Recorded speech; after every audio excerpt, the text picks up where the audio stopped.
One of the most infamous prisons and castles in history is the Tower of London. Sitting on the banks of the River Thames, it today is now overlooked by skyscrapers. However, when it was created following the Norman conquest, it dominated London's skylines, reminding the people of London of the monarchy's power. However, as time's gone on, it gained a reputation for a feared site of torture and execution, with 3 of England's queens being executed on Tower Green, a small patch of grass within the walls of the fortress. Along with this, it became a place in which torture was administered to those prisoners in which confessions were required. However, its legacy as a place where lots of torture occurred is slightly unfounded, as it was not as common as first believed to have seen a prisoner on the rack. Nonetheless, the tower has gained a fearsome reputation for brutality and suffering that occurred throughout the medieval and Tudor period. So join us today as we look at torture at the Tower of London, and remember to support our channel. Please make sure to subscribe. Inside the Lower Wakefield Tower, inside of the Tower of London, is an exhibition that shows the different methods of torture used inside the fortress over time. It's clear that each instrument was used to inflict horrendous pain and to break prisoners and gain confessions. Many prisoners who ended up facing torture were people for which information needed to be obtained from. For example, if plotting against the monarchy, then information about co-conspirators would need to be found. It was mostly during the 15 and 1600s in which torture was used there, during the huge changes that took place to society at the time. Following Henry VIII's break from Rome, as he declared himself the supreme head of the Church of England, and England was plunged into English Reformation, torture was used rather sparingly. This huge upheaval led to many people over the Tudor period being executed for either failing to accept Henry as the head of the church, or for disagreeing with the monarchy's religion. Even Henry VIII's closest friends and inner circle, such as Thomas More, suffered just outside the Tower of London's walls, being beheaded on Tower Green. More people were in fact executed outside the tower's walls on Tower Hill, in the public beheading spot, than were killed inside of the tower. To be executed inside the tower was reserved for noble birth, and for those of royalty, being executed in somewhat private. Anne Boleyn, for example, was given this privilege, despite the fact dozens watched Henry VIII's second queen have her head struck from her body by a French swordsman. The split from the church caused by Henry and Anne saw the number of prisoners inside the tower swell. However, it's only certainly been documented that only 48 prisoners were physically tortured inside the walls of the Tower of London. These methods include using the manacles, the rack and the Scavenger's daughter.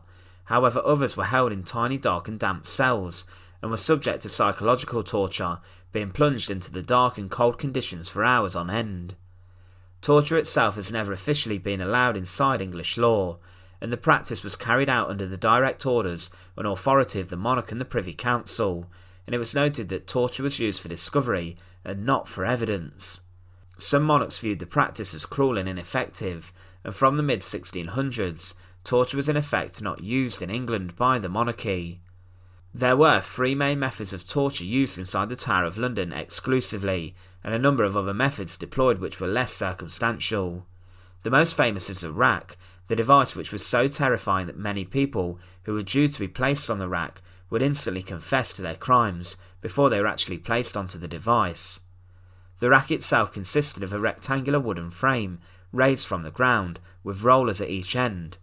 The victim then had their ankles and wrists tied to each end, and as the handle of the rack was cranked, the rollers slowly turned and the chains retracted, forcing a victim to be subject to immense pain. Their body was being stretched, and it caused incredible strain on a prisoner's knees, elbows, hips and shoulders, and regularly loud popping noises were heard with a prisoner being stretched too far, with their joints dislocating, ligaments tearing and bones snapping. Sometimes prisoners were stretched so far that their muscle fibres were rendered useless, and they could not use their arms, for example, after. The rack was also used for other torture at the tower, with a prisoner being strapped to the structure, and then fingernails and toenails being ripped out whilst on there, and also candles were used to burn feet. The rack first emerged in England around the year 1447, as a constable of the Tower, John Holland, the second Duke of Exeter, brought the structure to the tower. It became known as the Duke of Exeter's daughter for this, and it was used throughout history a number of times. One of the most shocking uses at the Tower was on the Protestant martyr Anne Askew. Askew had been preaching in London, and she had been considered a heretic during the reign of Henry VIII. Her treatment was barbaric, and she was eventually burned at the stake in horrific scenes at Smithfield, near to the Tower. However, before this, she was the only woman on record to have been tortured inside the Tower of London. Her torture on the rack was horrific, and despite being locked away in solitary confinement, she was racked. It was said that she was taken from her cell at around 10 o'clock to the lower room or the dungeons of the White Tower, and she was shown the rack and asked to name co-conspirators, and she refused to do this. She was then asked to take off her clothes, and she then climbed onto the rack and had her wrists and ankles chained. She was then asked once again for names but said nothing, and the wheels of the rack were turned, and she allegedly fainted from the pain. She was then revived, and the torture was repeated twice in horrific manner. The torture was so severe that Askew's shoulders and hips were pulled from their sockets, and her elbows and knees were dislocated. Cries were also heard in an adjacent tower as well, and the rack was so severe that at her execution, Anne Askew could not walk, and she had to be carried to her execution on a chair before being fastened to the stake to be burned. The rack was formidable, and Nicholas Owen, a Jesuit priest, was subject to a horrific ordeal as well, one of which he would not survive. He was placed on the rack, which was dangling from a wall, and he was fastened to it. However, he suffered from a hernia, and his intestines began to bulge out during the torture, and whilst he was on the device, he actually died, such was the suffering. Another infamous prisoner who suffered on the rack was Guy Fawkes, a man who was found literally sitting on gunpowder in the undercrofts of the Houses of Parliament, and the gunpowder plot sought to blow King James I and the royal family to kingdom come, along with all its government. Sir William Ward, the lieutenant of the Tower, was placed in charge of obtaining Fawkes' confession, and he gained authorisation from the king to use the device. It isn't hugely certain that the rack was used on Guy Fawkes, however it is assumed, as his signature was completely unreadable when compared to when he entered the Tower. The Scavenger's daughter was another method of torture used at the Tower of London, and this was a structure used to compress and contort a victim instead of stretching them. So instead of stretching, it was aimed at compressing. There are two that exist in the tower. The first is in the Wakefield Tower and is a replica which shows a body being forced into a kneeling position, with almost a metal bracket pinning someone in. This could then be tightened to inflict horrific pain, and often lungs would fill up with blood. Another version contains a set of handcuffs which grip the neck and the ankles, and then twisted a victim into a horrific position. It was a device invented during Henry VIII's reign, and Sir Leonard Scavenger, the lieutenant of the Tower, was the man who invented it. The original versions were an A-frame, with the head snapped to the top of the A, and the hands in the middle and the legs at the bottom. The frame could then fold, compressing and contorting the body. It was often considered the perfect complement, opposite to the rack, and it was used on Thomas Meyer, an Irishman charged with being in contact with Irish rebels. He suffered so much that etched onto the wall of the Beauchamp Tower, where he was held, is this quote: "By torture strained my truth was tried, yet my liberty denied. 1581, Thomas Meyer." It was also used on Catholic priests who suffered in this frame.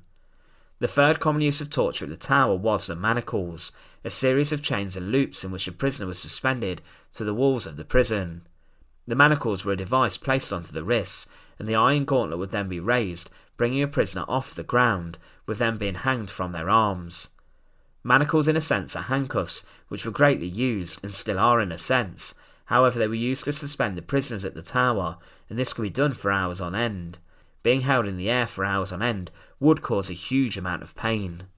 John Gerard, a Jesuit priest who remarkably escaped the Tower, was subject to the manacles, and he said, "They put my wrists onto iron gauntlets and ordered me to climb 2 or 3 wicker steps. My arms were then lifted up and an iron bar was passed through the rings of one gauntlet, then through the staple and the rings of the second gauntlet. This done, they fastened the bar with a pin to prevent it slipping, and then removing the wicker steps, they left me hanging by my hands and arms fastened above my head." Gerard underwent this twice, and still refused to give over any information, and the effects of the manacles were that his arms lost their strength and he was in great pain. There were other forms of torture used at the Tower of London, the first being thumbscrews and other devices aimed at crushing a smaller part of the body. Other methods were the threats and psychological element of torture, using prisons such as Little Ease, a tiny cell in which one prisoner would be unable to move or stand up in. All of these methods were intended to break the prisoner, and for this can be considered torture. There were more bizarre events that occurred inside the tower's walls, however these will be covered in a different video, looking at the tower's executions, for example the death of George Plantagenet, the brother of the king who drowned in Malmsey wine, inside one of the towers inside the fortress. However, the Tower of London is still seen today as a place of immense brutality and suffering. Yes, torture did occur inside of the walls, as did executions, however there will be castles out there that saw much more suffering. The tower's reputation is one that is formidable, and it's the accounts of people who suffered inside the walls that have shaped this. Almost 1,000 years after the tower was created, it still remains a royal fortress owned by the monarchy. However, it's sensible to consider that its use as a place of torture is possibly one that belongs in the past. Once again, thanks for watching. To support our channel, please make sure to subscribe, and once again, thank you so much for watching.